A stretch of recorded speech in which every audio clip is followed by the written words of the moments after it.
During a recent stop in Vancouver, we had the chance to sit down with legendary Canadian performer Fred Penner. We talked to him about his life as a musician, how he sees children's education and entertainment changing, and his personal thoughts on sandwiches.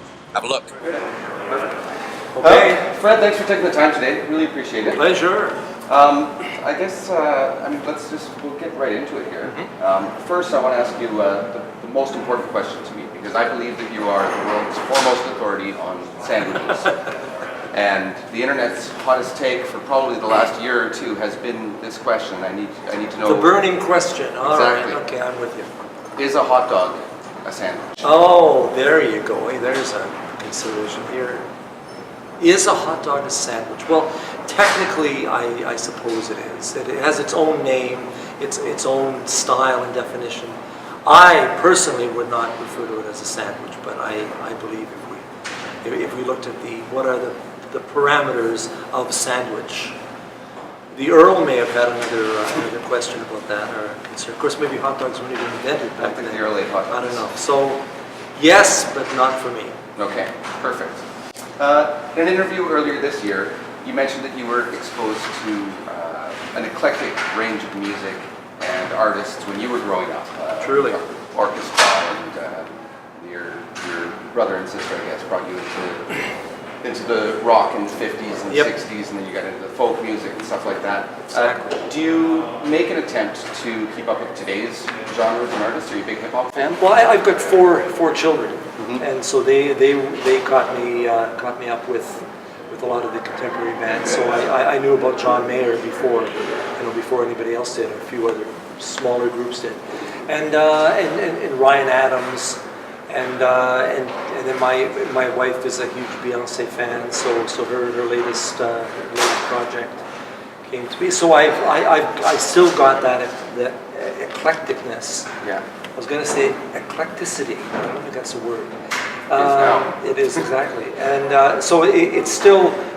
I'm still aware of that. It's not often. It's not styles that I would particularly emulate, but I stay fairly on top of the sounds that I hear. Because I believe that the eclectic appreciation of music is really, really important.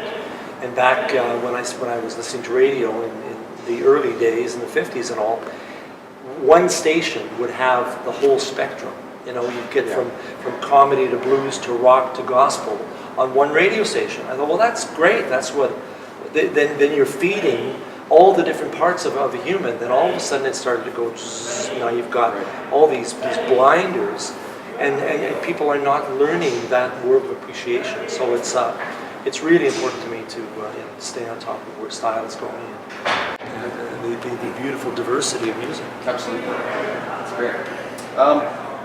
When you're playing a show like today's, and you're going to see probably the parents of the children in the audience singing along and clapping along, and they know all of the songs that the children do. How does that make you feel as someone who's been an entertainer for as long as you have? Well, that turnaround, watching the Fred heads who grew up with me in the 80s, now having their own kids, those parents now being the grandparents, coming with their grandkids. So it's this beautiful, really organic and natural progression of humanity. And for them to come to the shows now and want to share with their children what they had when they were kids is as beautiful an image as I could possibly imagine. And the stories that come to me of where they grew up and how they some of the kids have gone on to be involved in natural environments. So there's a couple of forest rangers that have come out of that generation. So knowing that they feel strong enough about what influence I had, that it made a difference in their lives. Playing music or whatever it was, is not something that I ever anticipated as a performer. Right. So it's just the beauty of the human connection. Yeah, absolutely. That's perfect. So, you've been a driving force in education and entertainment for Canadian children, and an inspiration really through your albums and through television, both here and in the United States and around the world. An inspiration for millions of people. How important is it to know that your work has made a positive impact on not only Canada but also the world? How important it is to me? it's again, it's not something that I anticipated would necessarily happen. When I began performing, in the 70s, and I saw the value of music in the lives of children, special needs kids. My own sister Susie working with special needs in residential treatment centers, physically and mentally challenged kids, psychotic, autistic. I mean, the whole spectrum was part of the world that I would link with. So that is what built the foundation and the template for me to move into the performing world. And so when I started doing that, that's my integrity that I'm bringing to the table. Whatever people take from that is up to them. That, in a way, is none of my business. You know, if you like what I'm doing, if you appreciate, if you understand, whatever, then good, take it and go where you will. It would be a little arrogant of me to think that I would necessarily have an effect on people in a positive way. I hope that happens, but it's up to the audience to take that step. I think you know, I can definitely say that you have. Anyways. Okay, fair enough. George Strombolopoulou, a friend of yours, has recently Yes, he's just premiered his series House of Strombo on Apple Music. Do you see the emerging world of self-produced television and YouTube as the logical next steps for performers who have a message? It's been going there for a long time. You know, I mean, the social media, whether it's blog or just some input on Twitter or Instagram even, you know, as performers now, you really need to have some understanding of where that social media goes and to go that far into producing a program, because TV is essentially dead. You know, when I get to a hotel, because I don't have TV anymore, you know, I'll do the Netflix binge thing. Right. But when I get to an actual television set and turn it on, it's, oh, this is so boring. It's the commercial world. It just, you know, it's not fun at all. So if you have some control over what people are seeing, you know, if you can do your own series, and I mean, I've thought of doing that for a while. It's just finding the time to do that. But I'm certainly not surprised that George is going that route, and all the more power to him. Great. And talking about that, the same sort of topic is the era of the televised children's variety show is effectively over.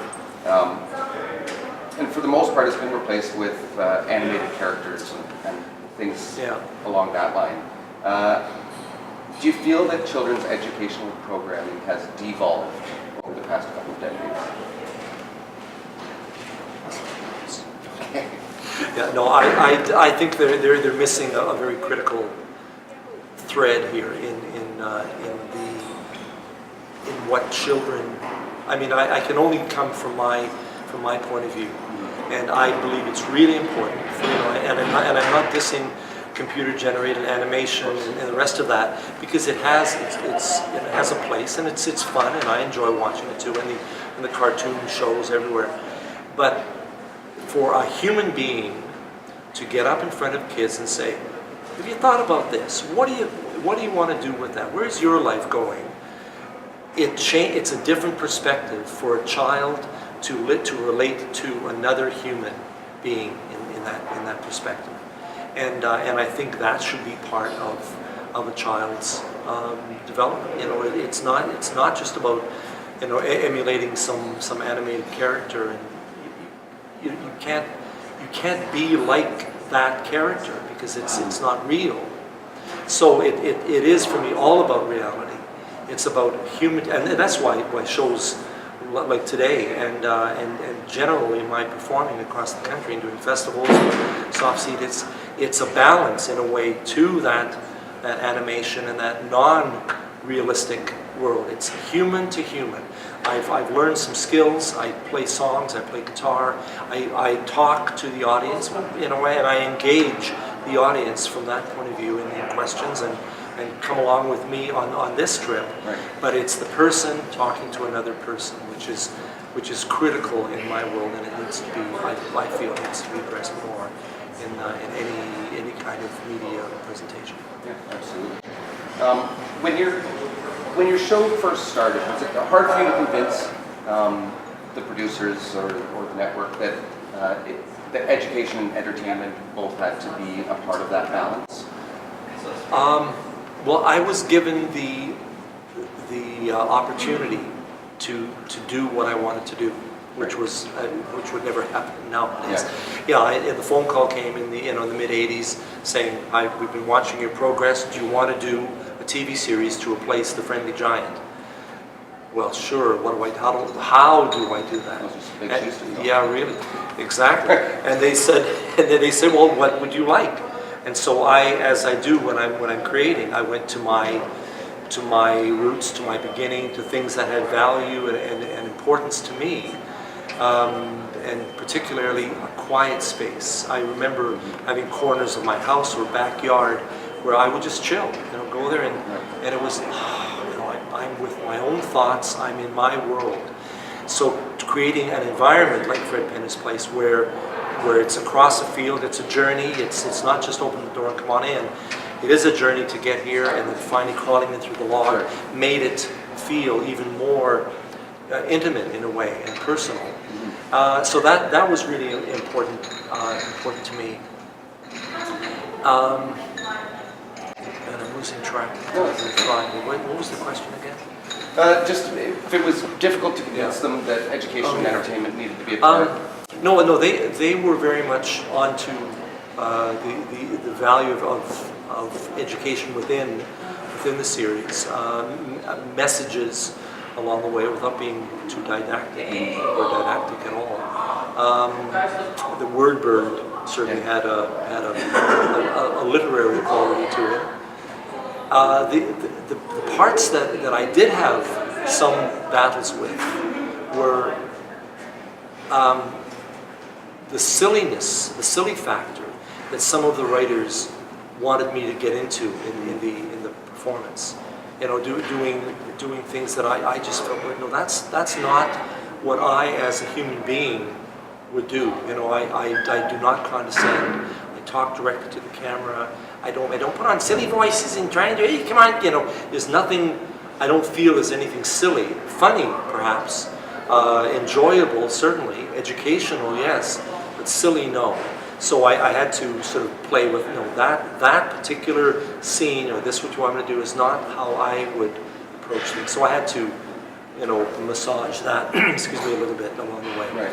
But they were, it was my show, and I did have input. So it seemed to work all right. Great. Yeah. You talked about crawling through the log, and that's, for me, that's what I remember of Fred Penna's place, was the journey through the field and everything, and putting your backpack through first. Yeah, right. Right.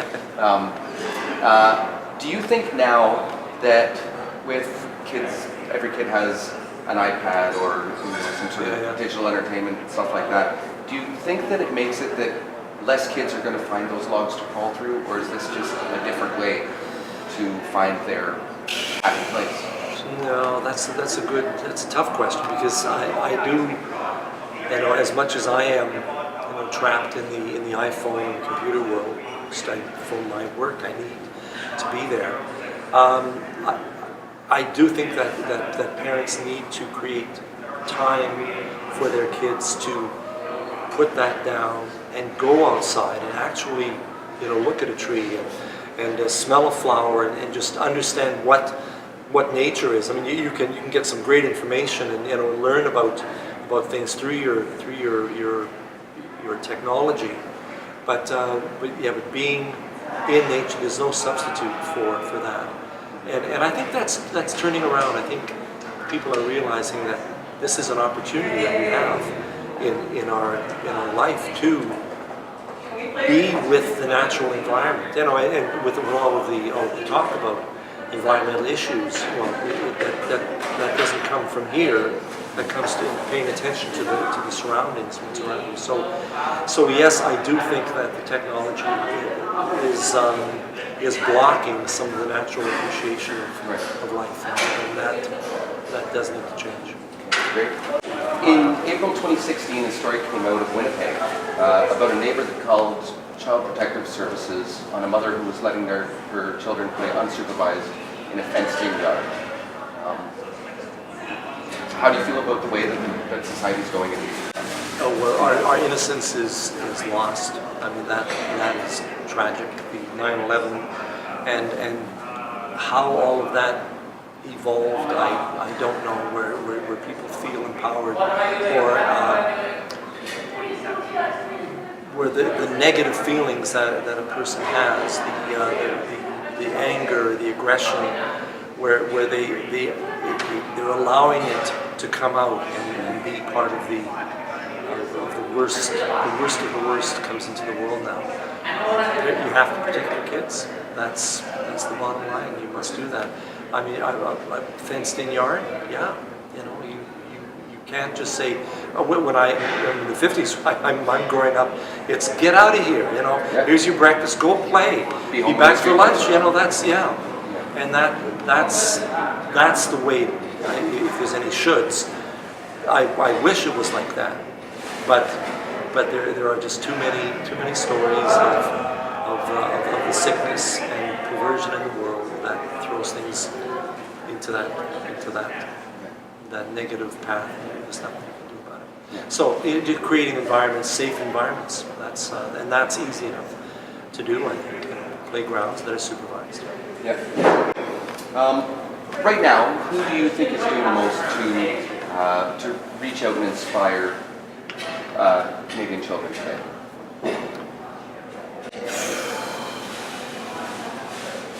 Well, there isn't a lot, actually. I mean, it does go back to, I don't know, Rafi's still touring, and his child honoring path is still strong and important. I feel that the journey that I'm on is continuing that value, that importance. I know Sharon and Bram are still doing performance along the way, but of the new generation that's coming in, it's not quite there. I mean, there's some young performers that are coming in that I think just need to mature a bit and get a stronger awareness that. I mean, the philosophy that I work with is never underestimate your ability to make a difference in the life of a child, and that is key to everything I do. I know that the smallest thing can make a difference along the way, and if you extrapolate that to generations, then you can have a huge impact on society. Finding ways of doing that through a creative process is one thing. I don't think that television is really addressing it well. I don't think a lot of the recorded stuff is happening. I know there are many performers who are not in the children's family zone, but feel the need to step forward and do that. The Bare Naked Ladies, they did a children's song years ago. Jeremy Fisher has apparently done a children's record, and that's great. You know, let's take it back to your core and the things, the values that you want to bring forward. And I'm sort of taking it from a little different direction in my latest project on Hear the Music. The collaborators that you brought in. Yeah, I brought in Ron Sexsmith to sing with me, and Alex Cuba and the Good Lovelies, and Tara Lightfoot, and Jeremy Freeman Fox doing some absolutely far out fiddle work on one of the tracks. You know, so it's that generation coming in with me, and we're maintaining that connection and bringing that to the Fredheads, who are now the parents. So it's just trying to be as connected as possible with the generation and with what they're going through and with what I'm going through, as I move into my senior years here, and still wanting to be totally creative and connected with the audience. Right.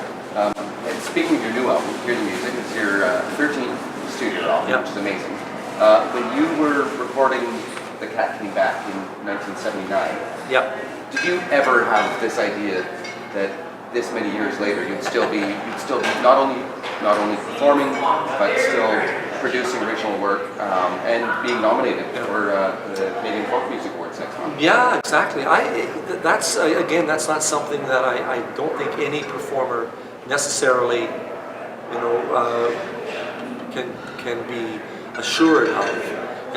Ultimately you do I do what I do to the best of my ability, and if people like it, then they encourage me. I mean, often I'm asked, why do I keep doing this? Am I going to retire at some point? And I'm 70 years old here. What more can I give to this world? But it keeps fulfilling me, and it keeps coming in and saying, oh yeah, well, go try this and go that. There's a good chance I'll be doing a feature film next year in Winnipeg. Oh, okay, well there's a good thing that I like to do. I act in stage work every number of years. I do another play. That's a powerful, energizing thing for me. So the journey continues, and it will continue until, I mean, the Stones are still rolling. That's right, exactly. You know, and I saw McCartney and Wings play in Winnipeg a few years ago. So you, as a creative person, you do what you do as long as you feel relevant and connected, and that's all that can happen. And again, if the audience connects and carries you along, then all the more power. But I never anticipated it would be here at this point. You know, I did one. Sorry, I'm continuing here. At the end of the Fred Penner's Place era, in the mid 1997, then the bottom sort of dropped out, because that was my main creative path. I had no anticipation that it was going to go there, that it was going to stop. But circumstances led that way. You know, people who didn't feel I was as relevant, they wanted to go into the computer generation world and leave the humanity behind. So it crashed. I maintained, you know, there was still a few festivals and things happening, but it was, in my mind, I guess this is the turning point. Now what do I do? I've always been resourceful. You know, I could move into the acting world. There's lots of things that I could do. But I thought, well, let's see what happens here. I'll just keep going and keep as far as I can. And then all of a sudden it started to come back up with the university, you know, playing at the campuses, as that generation grew into that world and looked back at their own childhood and said, what were our influences? Oh yeah, Fred Penn, I remember that guy in the log, and then the links happened through email and contact, and I said, well, you know, I'd love to come and play your campus, make a call. And my booking agency, Pacan Entertainment, they went to the Cook conference for university buyers and presented my name. And the buyers at first said, Fred Penner, universities, bars, what are you talking about? And then it was, hey, maybe it's not a bad idea. Right. And it was through the roof. The first one I played was here at UBC at the Pit Pub. Yeah. And it was me and 400 people in a bar. They were somewhat inebriated, and they were having a good time. And it was wacky, you know. And I sang "Can't Keep Back" and "Sandwiches," and you know, threw in some Gordon Lightfoot and Joni Mitchell and Cat Stevens, and songs that were part of my generation. But they were so connected. It was brilliant. So there it was. Oh, okay. I guess there is still some life happening here, and then that kept building. Amazing. I would definitely go to that show if I saw it. We'll try and do it again. All right, perfect. I want to hear your version of Spinning Wheel, David Thomas. What grows? Yeah, there you go. It's perfect. Nailed it. That's my karaoke too. Yeah, Yeah. I do. You've made me so very happy. Oh, fabulous. Yeah, That's a good another one. good one. Yeah. But it's just fun to do the impression. Yeah. You made me so. Between the two of us, we'll take over. That's right. Yeah, we got this. So just a couple of just really quick questions, just to finish things off. The firing line. That's Okay, right. I'm ready. Exactly. I'm ready. Okay. Go for it. Bob Dylan or Tom Waits? Whoa, that's a hard one, because Dylan is the mentor. I love Tom Waits. But I would probably lean more to Dylan. Okay. So that's it's a very close line. Fair. Star Wars or Star Trek? Trek. Trek. Okay. What's on your ideal Thanksgiving dinner plate? Dinner with my wife at a lovely hotel here in Vancouver. Going there tonight. The Ark restaurant, Ark on the shoreline. Yeah, that's right. At the Fairmont. Yeah, exactly. Yeah. Yeah, so that's what's happening. The cat came back. Did the cat have a name? Is that a real cat? Well, I'm going to dissolve all illusions here. I did not write the original Cat King Back. Oh. I wrote the verses Okay. that I do, on stage now. But the original song is from 1893. It was part of the early Chautauquas and religious revival things back in the northeast United States, where a wagon train would pull into a village or a town, and the side would flop down and be a stage, and an orator would come out and recite Dickens or Shakespeare, and somebody would try and sell you a bottle of snake oil for $1, $0.1 of a dollar, and it would be a variety show. It was sort of the forerunner to vaudeville, actually. And the minstrels would come out and they would sing this beautiful song of the cat came back. And it would become so magical because that's what the song is all about. It's all these devastating things would happen to the cat, but the cat came back. And I found in many cultures that song about the elusive and the returning of the cat. And there's many cultures that have that. So the Cat Came Back is my favorite song, and it's as my signature tune. It's the best tune I could ever have as a signature piece. And now I've expanded that into a little bit of Hit the Road Cat and a little cat bucket where the chaos comes in, and so it's evolved into a medley now that's fun to play. Amazing. I'm sure that everyone here today is going to enjoy that. And again, thanks so much for taking time. I know you're really busy, keeping yourself moving all the time. I am. So thanks again. Thank you. Really appreciate it. Likewise, thank you. Let's have it. I think. Hope that's still rolling here.